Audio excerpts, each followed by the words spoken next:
Fala galera do segundo ano, seja bem-vindo aqui ao nosso curso de Biologia do Colégio Técnico de Limeira. Sou o professor Wellington, você já sabe disso, e a gente vai começar com a nossa primeira aula do ano, que é a classificação dos seres vivos, porque imagine você essa diversidade imensa de seres vivos que nós encontramos no ambiente, devem ser classificados cada um dentro de um quadradinho específico. Afinal de contas, existem imensas diferenças entre as características desses organismos. Isso serve para quê? Para você que vai dar um rolê com o crush ou com a crush e encontra um ser vivo diferente e quer impressionar, você vira e fala: tá vendo esse ser vivo aqui? Esse ser vivo é tal, beleza? Não, ninguém vai fazer isso, mas isso é muito importante para você entender a dinâmica de classificação e as diferenças que existem entre os seres vivos do nosso planeta. Beleza, galera?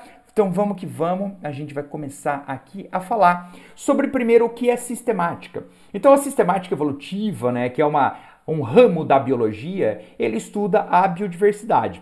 E a biodiversidade, ela vai desde um micro-organismo, uma bactéria, até um organismo complexo como os seres humanos. Então nós temos que organizar esses seres vivos dentro dessas caixinhas que eu havia colocado para vocês.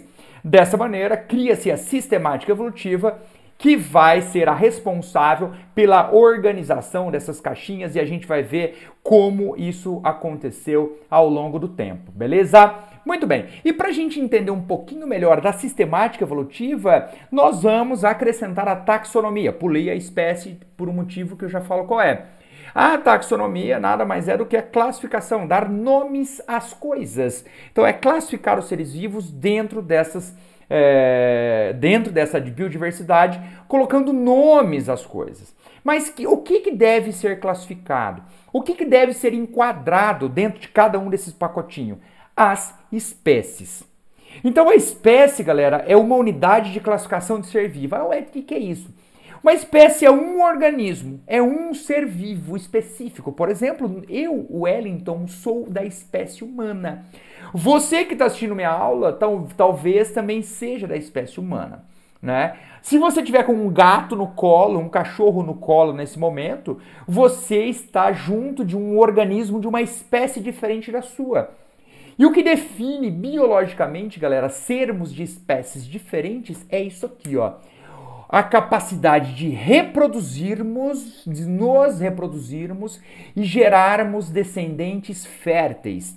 Ou seja, todas as vezes que nós nos reproduzimos, e não nós, qualquer ser vivo, né? E desse cruzamento são gerados descendentes férteis que também possuem a capacidade de se reproduzir, isso significa que eles são da mesma espécie. Um exemplo clássico aqui de organismos que não são da mesma espécie. Então, por exemplo, o jumento e a égua não são da mesma espécie. Quando uma égua engravida de um jumento, né, nasce o burro ou a mula. Né? E o burro, a mula, é um animal híbrido, ou seja, ele é resultado do cruzamento entre indivíduos de espécies diferentes. É um animal infértil, nem a mula, nem o burro são capazes de se reproduzir. Né? Aqui é o mesmo exemplo, só que eu inverti, no caso, o macho é o cavalo e a jumenta é a fêmea, nasce o bardoto. É um animal que a gente pouco conhece, né? A gente conhece mais o burro e a mula. Wellington, então como que o jumento nasce? O jumento nasce jumento casado com a jumenta, né? Como que o cavalo nasce? O cavalo cruzado com a égua. Tá? Daí vai nascer o potro. O potro é um animal fértil, então significa que o cavalo e a égua pertencem à mesma espécie. Beleza, galera? Beleza, vamos que vamos. O primeiro tipo de classificação que nós veremos dos seres vivos é uma classificação por domínios, tá? E essa classificação por domínios, galera, ela vai depender muito do tipo biológico, de como é esse organismo, principalmente em relação ao tipo de célula que ele apresenta e ao modo de vida que ele possui. Tá? Então nós temos três domínios: eucária, arquea e bactéria. Eucária, arquea e bactéria. Se você é um pouquinho esperto só e se lembra da sua aula do ano passado, você já sabe que quando eu falo de domínio eucária, eu estou me referindo a todos os organismos que são eucariontes, ou seja, todos os organismos que possuem uma célula com membrana nuclear, o material genético envolve, protegido pela membrana nuclear. Dentro do domínio eucária, nós temos os protozoários, os animais, as algas, aqui é outro tipo de protozoário, outras algas, enfim, galera, nós, as plantas, Todos nós somos organismos eucariontes. Já os organismos do domínio Archaea, como bactéria, eles têm uma característica em comum, que é célula procarionte. Daí você me pergunta, Wellington, mas calma aí, se eu estou classificando pelo tipo de célula, por que que eu tenho uma separação de Archaea e bactéria em dois domínios diferentes? Por quê? Porque as bactérias, né, o domínio bactéria, são aquelas bactérias do nosso dia a dia, que vivem em você, que te dá doença e tudo mais. As cianobactérias, tá bom, galera? Os organismos pertencentes ao domínio Archaea são aqueles organismos que vivem em ambientes extremos. O que é um ambiente extremo? Por exemplo, aqui, ó, metanogênica. Ela vive no intestino, no estômago de ruminante, ela produz metano.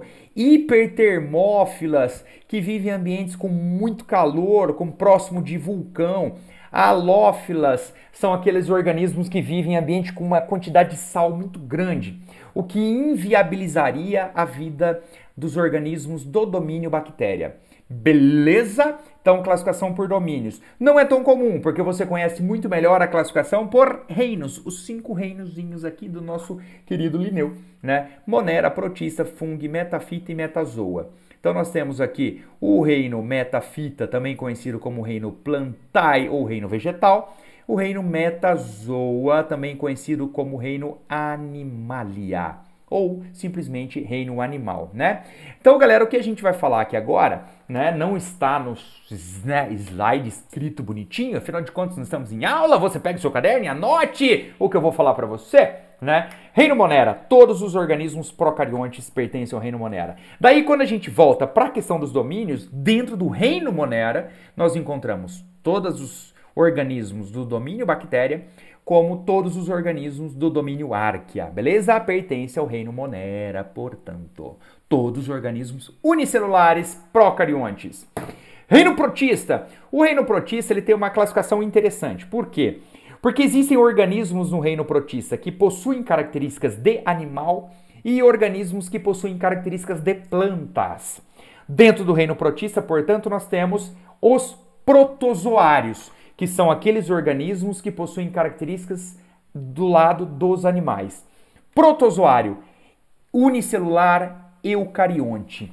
Unicelular, eucarionte. Heterotrófico, protozoário, ou seja, ele não produz matéria orgânica, ele precisa se alimentar.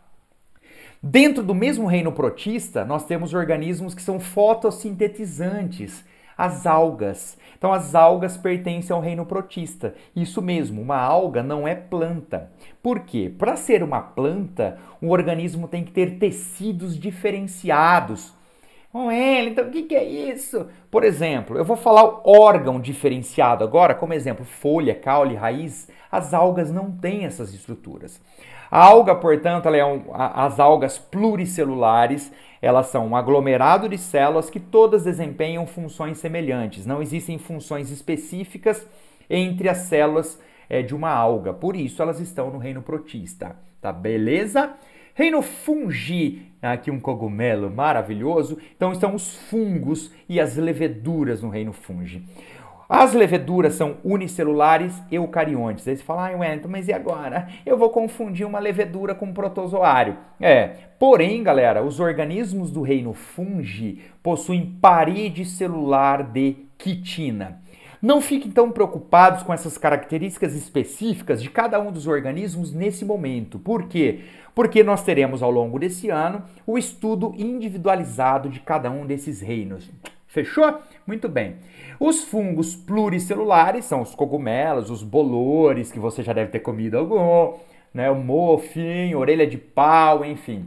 Uma característica interessante, então, é a presença de parede celular de quitina e a capacidade de ser decompositor. Essa é uma característica importante do fungo que lhe confere uma importância ecológica absurdamente alta, né? Que é a capacidade aí de decompor a matéria orgânica. Reino metafita, esse é o mais fácil, que você vai olhar na janela, você vai ver uma árvore agora, uma planta, então o reino vegetal. Todos os organismos pertencentes ao reino vegetal são pluricelulares, eucariontes, fotossintetizantes, por isso que são autótrofos, né? Produzem matéria orgânica através da fotossíntese. E os animais Ah, detalhe, né? Tem tecidos diferenciados. A planta tem tecido específico. Tem uma parte que faz fotossíntese, tem uma parte que armazena a substância de reserva e assim vai. A mesma maneira dos animais, que são todos pluricelulares, eucariontes, heterotróficos, né? A gente precisa comer para sobreviver, ainda bem, né? Porque ir no restaurante é gostosinho. E nós também temos tecidos especializados em realizar tarefas específicas. Tecido muscular, tecido ósseo, tecido nervoso e assim vai. Beleza? Então esses são os organismos pertencentes a cada um desses reinos. E quando nós observamos os reinos, galera, nós chegamos a uma questão que nós chamamos de filogenia. O que é filogenia? Filo é a classificação individualizada de cada reino. Deixa eu explicar melhor. Se eu pego o reino animal, por exemplo, nós temos uma diversidade absurdamente grande de tipos de animais. Dessa maneira, a única semelhança que existe entre nós animais é o fato de sermos animais. Então nós temos que pegar essa classificação grande que é o reino, subdividir em classificações menores, que nós chamamos de filos. E esses filos, galera, eles vão se conversando evolutivamente. Dessa maneira, nós criamos uma filogenia escrita por um cladograma, que é esse desenho aqui, onde nós demonstramos o parentesco evolutivo entre os animais. Nesse cladograma, que não tem nada, mas é só letra, eu estou afirmando para você, por exemplo, que esse organismo E é muito mais aparentado evolutivamente do F. Em contrapartida, o F tem uma distância evolutiva muito grande do A, sacou? Então essa é a leitura que você tem que fazer desse cladograma. Mais para frente nós teremos cladogramas, discussão melhor sobre esses cladogramas, fechou? Daí, galera, como eu falei que nós temos aqui genia é a origem dos filos, nós temos os grupos taxonômicos que devem ser utilizados para a classificação dos seres vivos. Acabei de falar para você dos 5 reinos. Cada reino é classificado em filos, cada filo em classe, cada classe em ordem, família, gênero e espécie. Então eu estou indo do macro e estou indo para o indivíduo, que é a espécie.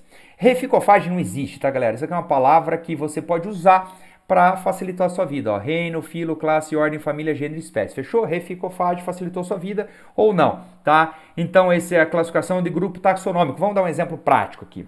Repara que eu separei uma espécie conhecida dos senhores, que é o Canis familiaris. É o cachorrinho, esse que está deitado no seu colo enquanto você assiste. Acho que só ele está prestando atenção, inclusive, na aula nesse momento. Então, lá em cima, galera, que reino pertence o cachorro? Ao reino animalia. Assim como o coiote, o urso, o ser humano, o peixe, a minhoca, tudo pertence ao reino animal. Não dá para eu comparar o meu cachorro a uma minhoca, né? O meu cachorro é muito mais evoluído que uma minhoca, tá certo? Então, o meu cachorro pertence a um filo, que é o filo dos cordados. Onde está aqui o lobo, a raposa, o tigre, o cavalo, a cobra, blá, blá, blá.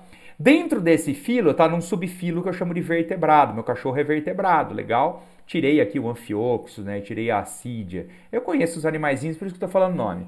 Dentro dos vertebrados, meu cachorro é um mamífero, então eu tiro quem não é mamífero.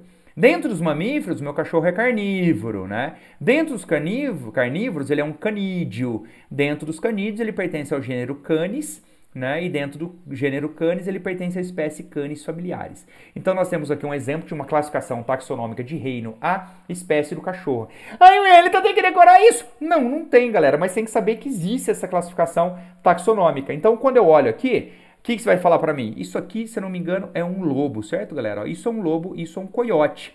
Se os 3 animais, o lobo, o cachorro e o coiote, têm o mesmo gênero, isso significa que eles têm uma proximidade evolutiva muito grande. É basicamente isso que eu quero que você entenda nesse slide. Belezinha? E daí, como eu estou falando de espécie agora nesse momento, cada espécie tem um nome científico, que é um nome universal. Ou seja, se você for viajar em turismo e quiser falar, quiser ter um assunto nerd, né, para falar com alguém, você pode falar especificamente sobre nome científico. Uau, que incrível. Não, ninguém vai falar isso. Quem definiu a nomenclatura científica foi Linneu e eu quero que vocês saibam 4 regrinhas fundamentais, básicas para o seu dia a dia. Primeiro, todo nome científico é binominal. Olha lá, primeiro gênero, início em maiúsculo. Segunda regra, primeira letra em maiúsculo, o resto todo em minúsculo. Então, binominal. Olha lá, Canis familiaris, no exemplo, binominal. Canis é o gênero, volta para cima. Olha lá, o gênero, Canis. O nome científico, Canis familiaris, tá? Você não vai pôr só familiar. Opa, esse dedo não. Você não vai falar só familiares. tá bom? Então é canis familiaris, o nome científico, binominal. Latim ou latinizado, né? Vai falar cachorro doméstico, beleza? Cachorro doméstico, eu tô falando em português. Canis familiaris, né? Eu tô usando o latim. Eu não sei, nesse caso, se é o latim original ou se a palavra foi latinizada, tá? Não sei dizer nesse momento. E tem que ser destacado do texto, sublinhado ou itálico. Então, aqui no exemplo, ó, tá itálico. Aqui no meu exemplo também tá itálico. E aqui nós temos o nosso próprio nome científico, Homo sapiens. O gênero é o Homo e a espécie, então, é o Homo sapiens. Beleza, galera? É isso daí que a gente tinha para a primeira aula do ano. Beijo, abraço, perdi mão. Qualquer dúvida, ó, coloca aí. Tchau!